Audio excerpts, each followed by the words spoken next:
Mick Horton issued a statement on the club's website saying he's heard about what's been happening at the stadium while on holiday and remains committed to running Speedway at Brandon next season, but needs to assess the state of the stadium before making further decisions. We have put calls into Mick, but we haven't so far been able to reach him. I'm led to understand that he could be back in the country tomorrow, so we will continue to invite Mick Horton on. His statement's been countered by Brandon's operations manager, Jeremy Heaver, and we can talk to Jeremy now. Good evening, Jeremy. Good evening. Thank you for coming on. Obviously, Bees fans very concerned. What in essence is going on? Why are the fixtures and fittings leaving the stadium? Well, I think first of all, I'd just like to say that we are committed to Speedway. We always have been. We love Speedway. Mr. Sandhu reads Speedway Star from cover to cover. He loves the sport, and so does everybody on the site. So this isn't about getting rid of Speedway. That's first and foremost.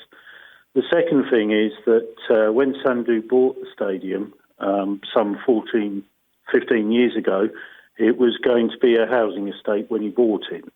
And in that time, he's invested over £1 million on the site in fixtures and fittings and had several glorious seasons as a Speedway promoter himself before we sold the club to Nick. And those fixture and fittings are still on site, and they belong to Mr. Sandhu. So when the site was sold fairly recently, about a year ago, to developers, part of the contract was he wanted the fixtures and fittings saved so that when eventually he could build a new facility for the Bees and for stock cars, those fixtures and fittings could go with him to that new home.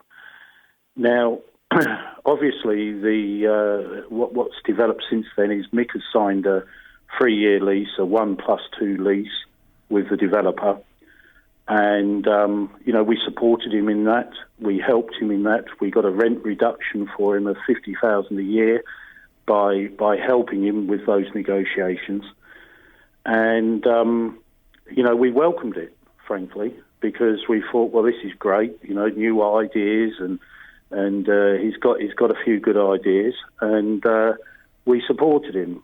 But since that's been signed, we've been trying to get our future as stock cars a little bit more certain, and we've negotiated 3 or 4 times with Mick, a couple of times with Councillor Stokes' help, which has been, absolutely wonderful. Michael Stokes has done a great job for both parties, I think, and he should be commended, to bring us both together, to get a deal done. But our lease runs out on the 30th of November, and Mick starts on the 1st of January. Now, during the last 16, 17 weeks, we've been trying to get this deal battened down between the Speedway Club and stock cars and Mr. Sandhu. And each time a deal is done, it becomes undone a few days later, and the picture changes. So we've had a lot of false starts, and we were full of hope each time. Because sorry, Jim, I've heard it suggested by some supporters that this is a bit of strong-arm tactics by you and your side. By taking these fixtures and fittings out, you're trying to force the Bees' hand. Is that fair? No, I don't think it is wholly fair. What's happened is that Mick has known for 16 weeks or longer that we own all the fixtures and fittings, and that this had to be dealt with, and that obviously there'd be a lot of uncertainty.